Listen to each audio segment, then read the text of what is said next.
"When can we eat?" they asked. "When the soldiers leave," said Mother, covering the pot with a lid so that the smell would not tempt them. Just then, there came a knock at the door. It was 12 noon. "Sit still," Mother whispered to the children, "and hide the peelings for our soup." Then she opened the door and invited the soldiers to sit at the table in the little kitchen. The family watched the soldiers as Mother carried the pot from the fire to the table.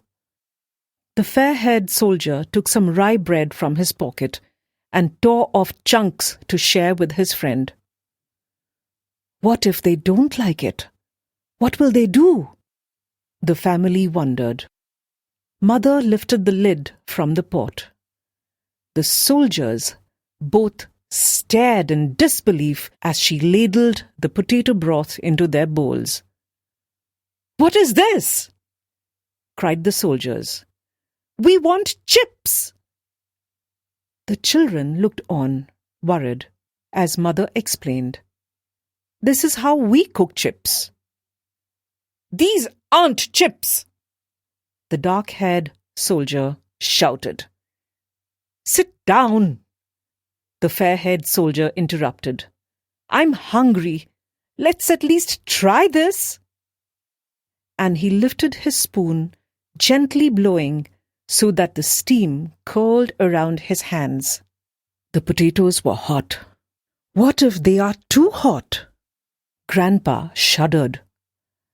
At last, the fair-haired soldier put the spoon to his mouth and slurped. "Well?" asked the dark-haired soldier.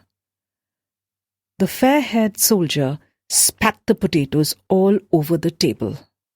"What is this swill?" he shouted, his face twisted in anger. He got up from the table and hoisted his rifle across his shoulder. Mother stepped back in fear. The children cowered. "I'm sorry," said Mother, moving away from the table. "It is our favorite recipe." "Favorite recipe?